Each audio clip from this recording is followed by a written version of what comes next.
जो यहाँ प्रत्याशी जो और भी पार्टी के हैं, हाँ। वो 5-5 वर्ष शासन कर चुके हैं।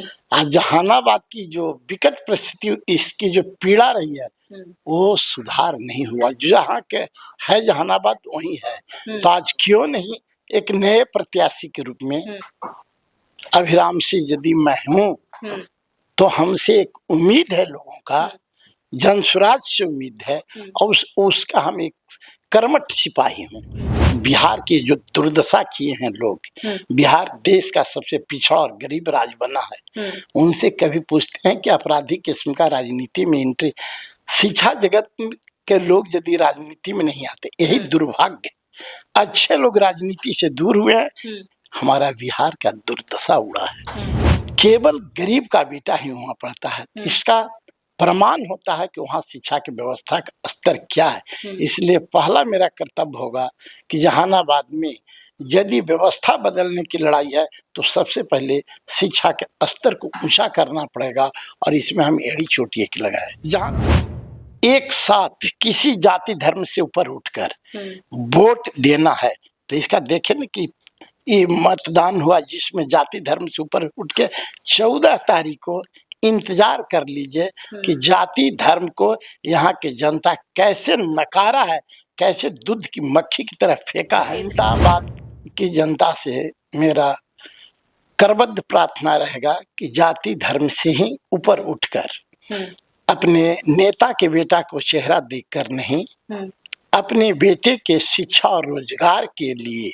मतदान करें, और मतदान से ही आपकी जनता का विजय होगी, और बिहार की जनता का विजय 14 तारीख को होगी। बिहार विधानसभा चुनाव के पहले चरण का मतदान समाप्त हो चुका है और दूसरे चरण के वोटिंग के लिए चुनावी शोर अब जोर पकड़ रही है। अभी हम जहानाबाद में हैं और मेरे साथ खास बातचीत करने के लिए जनसुराज से जो प्रत्याशी हैं जहानाबाद विधानसभा क्षेत्र से, अभिराम सिंह हैं। हम उनसे बातचीत करेंगे और आपके जो तमाम सवाल हैं उनके जवाब भी लेंगे। सर, बहुत स्वागत है मेरे चैनल पे। धन्यवाद। क्या लग रहा है अभी आपकी क्या स्थिति है जहानाबाद में? आप तो दिन भर घूम रहे हैं, देख रहे हैं जनता की जो आक्रोश है, लगता है ज्वालामुखी की तरह फूट पड़ा है, और वो अपनी व्यथा को प्रदर्शित कर रहा है जनसुराज से जुड़कर। आपको यह देखे होंगे फर्स्ट चरण का चुनाव में आज तक के सारे रिकॉर्ड ध्वस्त हुए। बिल्कुल। कारण क्या है? दोनों गठबंधन तो सरकार पहले से भी थी, एक नई पार्टी आई है जनसुराज, जिसके आने से यह ऐतिहासिक घटनाक्रम हुआ है। तो इसका मतलब कि जनता जाग चुकी है, और जो प्रवासी में और छटपटाहट है, जो पलायन करके गए हैं लोग, डेरा डाल रहे हैं कि जब तक 14 तारीख के पिटारा खुल नहीं जाता है, रिजल्ट नहीं हो जाता है, जब तक बिहार में डेरा डाले हुए रहेंगे। यह जनसुराज के प्रति जनता का अपार स्नेह, एक उम्मीद जगी है कि जो आज तक लंबे अरसे से कोई हमारी व्यथा को नहीं सुना है, सरकार से भी को बनाया गया लेकिन अनदेखा किया है। तो यह लोकतंत्र का खूबसूरती है कि यदि 5 वर्ष में आपका निजाम आप पर ध्यान नहीं देता है, तो उस निजाम को वोट के माध्यम से उसको कुर्सी से उतार कर नीचे कर देना चाहिए। एक बहुत ही जरूरी सवाल जहानाबाद के जनता के तरफ से कि जहानाबाद की जनता आपको ही क्यों वोट दे, आपको ही क्यों विधायक बनाए जहानाबाद के लिए? आप इस प्रश्न को हम दूसरे एंगल से कहते हैं। जो यहाँ प्रत्याशी जो और भी पार्टी के हैं, वो 5-5 वर्ष शासन कर चुके हैं। आज जहानाबाद की जो विकट परिस्थिति, इसकी जो पीड़ा रही है, वो सुधार नहीं हुआ। जहाँ के है जहानाबाद वही है। तो आज क्यों नहीं एक नए प्रत्याशी के रूप में अभिराम सिंह यदि मैं हूँ, तो हमसे एक उम्मीद है लोगों का, जनसुराज से उम्मीद है, और उसका हम एक कर्मठ सिपाही हूँ, जो 3 वर्षों से अपन कठिन परिश्रम जहानाबाद की धरती पर एक गांव, एक कस्बे की व्यक्ति से, हर मजहब धर्म के लोगों से, हर जाति के लोगों से हम अपनी जनसुराज को संदेश पहुंचाए हैं।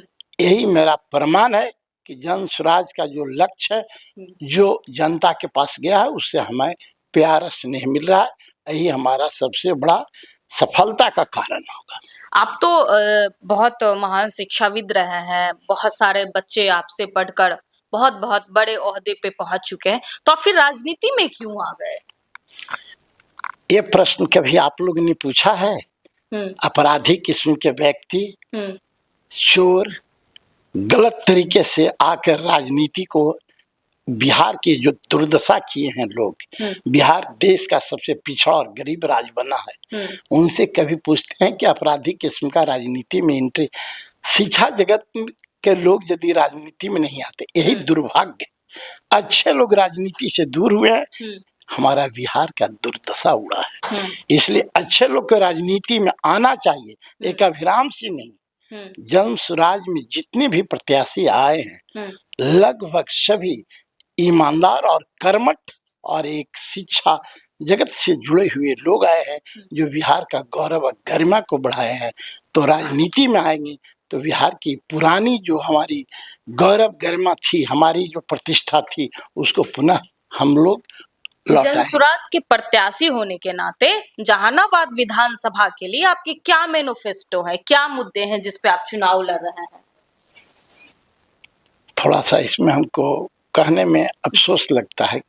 जहानाबाद बिहार में ही एक जिला है और सबसे पिछड़ा जिला है, तो जहां जो बिहार की समस्या है वही जहानाबाद की समस्या है। लोकल स्पेशल समस्या भी तो होती है ना। देखिए, सबसे पहली समस्या हमारा शिक्षा का है। शिक्षा व्यवस्था जहानाबाद में आप घूम लीजिए, किसी भी गांव में एक भी संस्था ऐसा नहीं है जहाँ कोई राजनेता का बेटा पढ़ता हो, कोई सरकारी कर्मचारी का बेटा पढ़ता हो, कोई शिक्षक का बेटा पढ़ता हो, कोई केवल गरीब का बेटा ही वहाँ पढ़ता है। इसका प्रमाण होता है कि वहाँ शिक्षा की व्यवस्था का स्तर क्या है। इसलिए पहला मेरा कर्तव्य होगा कि जहानाबाद में यदि व्यवस्था बदलने की लड़ाई है तो सबसे पहले शिक्षा के स्तर को ऊंचा करना पड़ेगा, और इसमें हम एड़ी चोटी एक लगाए। जहां तक जहानाबाद के चुनाव को आप त्रिकोणीय बना दिए हैं, एक तरफ एनडीए के प्रत्याशी हैं, दूसरी तरफ इंडिया के, और तीसरे आप हो गए। तो इंडिया गठबंधन के और एनडीए के प्रत्याशी कह रहे हैं कि 14 तारीख को जो जनसुराज के प्रत्याशी है अभिराम सिंह, वो हवा हो जाएंगे, कहीं उनका कुछ दिखेगा ही नहीं। अच्छा है, ये प्रत्याशी बोल रहे हैं कि आम जनता बोल रही है। आम जनता से पूछे, वो हमको क्या कहेंगे कि जीत जाएंगे? कोई भी प्रत्याशी या आम जनता से पूछिए, या आप देखे होंगे आम जनता की जो भावना है, यह स्पष्ट प्रमाणित कर रहा है कि जहानाबाद में बदलाव का ब्यार बहुत तेजी से। और आप देखे होंगे जो लोग वोकल नहीं है, हमारा वोटर बिल्कुल साइलेंट है और अंडर करंट चल रहा है। इसका प्रमाण आपका जो चुनाव पहले चरण का हुआ है, उसमें करीब करीब 9-10% जो वृद्धि हुआ है, किसके कारण? जन स्वराज के कारण, जो पूरे बिहार में घूम घूम कर जनता को जगाया है। और जनता लोकतंत्र का मालिक हो चुका है और वह जाग चुका है। और जागा है तो अब निजाम को गद्दी से हटना पड़ेगा। बिहार की राजनीति जात पात पे आधारित है, इसलिए एनडीए और इंडिया दोनों जमकर जात पात पे राजनीति कर रही है, वोटों का ध्रुवीकरण कर रही है इस आधार पे, जातीय आधार पर। लेकिन जनसुराज जात पात की राजनीति नहीं कर रही है, तो फिर आप कैसे जीतेंगे? बिना जात पात किए हुए कैसे जीतेंगे? अच्छे बताइए, बिना जात पात के और कहीं दूसरे राज्य में लोग जीत रहे हैं कि नहीं? यहाँ के कहते हैं कि डीएनए में घुसा है जात पात। नहीं, ये आप लोग ने डीएनए यहाँ घोषित किया है। आप लोग मीडिया के लोग और बाहर के लोग यह भ्रम फैला दिए कि बिहार में जातीय पर चुनाव होता है। बिना जाति के बहुत सारे एग्जाम्पल है कि जातीय धर्म से ऊपर उठकर भी चुनाव होता है।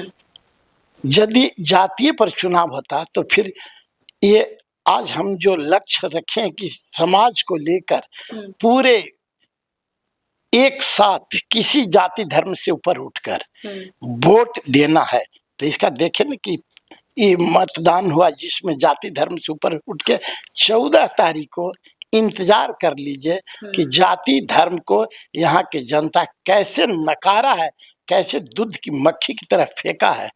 जो समझ गए हैं तो 14 तारीख तक इंतजार कर लीजिए। अगले बार से आप कहिएगा कि बिना जाति और धर्म का भी बिहार में चुनाव होता है। आइए पर हमारे आदरणीय प्रशांत किशोर जी जो सूत्रधार है, उनके नेतृत्व में जनस्वराज ने एकदम इसी संकल्प से लेकर कि जमात की राजनीति करें, जिसमें कहीं जाति और धर्म, हाँ जाति धर्म की, हर जाति धर्म में अच्छे लोग होते हैं और हर अच्छे लोग को कहीं न कहीं जाति होती है। तो हम लोग कहते हैं सबका प्रतिनिधित्व भी रहेगा, लेकिन ईमानदार और काबिल लोगों का होगा जो बिहार के आगे की ओर बढ़ा सके। अंत में आप जहानाबाद की जनता से क्या कहना चाहेंगे?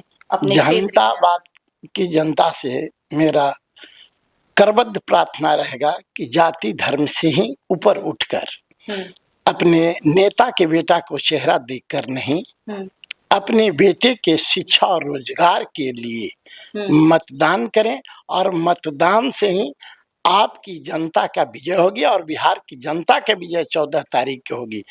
एक प्रश्न और आपने पूछा था कि बिहार के जहानाबाद की लोकल समस्या क्या है। हाँ, तो शिक्षा मैंने बता दिया, स्वास्थ्य की यहाँ भी वही स्थिति है, दम तोड़ रहे हैं रोगी प्रतिदिन, यहाँ की यही घटना हो रही है।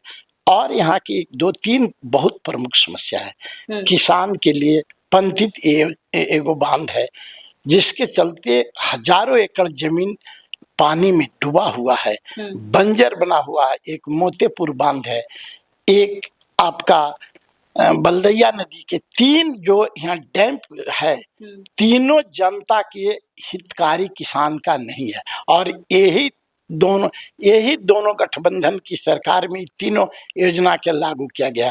तो जनता के लिए हित में नहीं है तो फिर क्यों इस पर तत्काल ध्यान दिया जाएगा जन स्वराज की तीनों योजना में। साथ ही एक राजा बाजार के यहाँ दशकों से 3 दशक से ऊपर हो चुका, मैं देख रहा हूं कि आप कभी क्रॉस करें अरबल मोड़ से तो एकदम इतना बड़ा नुकसानदायक है कि कितने का जिंदगी उसमें बर्बाद हो चुका है और डेली जाम की स्थिति। उसको सबसे पहले राजापुर के पुल को उसको आ गया, जब आता है चुनाव तो लोग कहते हैं कि अबर पास हो चुका है, अबर बन जाएगा, लेकिन उसमें केवल प्रतिदिन मोटर लगा हुआ, क्या कहाँ आईटी पार्क बन रहा है, कहाँ स्पेस में लोग जा रहा है। मेरे यहाँ एक मोटर रख के मेन रोड के एनएच में अब पानी डेली निकाला जाता है।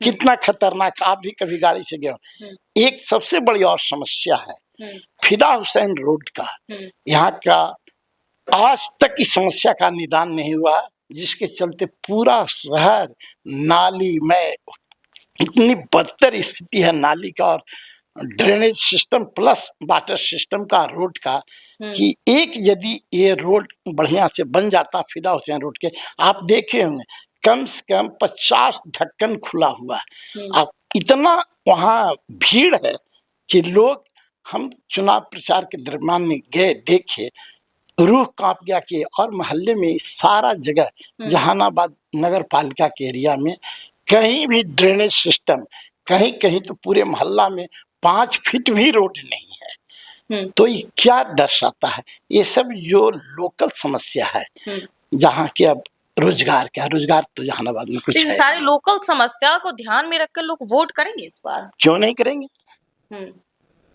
आज ही प्रमाणित हो गया कि लोकल हर जगह जो वोट हुआ, कोई बिहार के एक कोने में क्या देखे हैं, ट्रेंड सब जगह 10% के, कहीं 8 कहीं 9 कहीं 10% बढ़ा ना।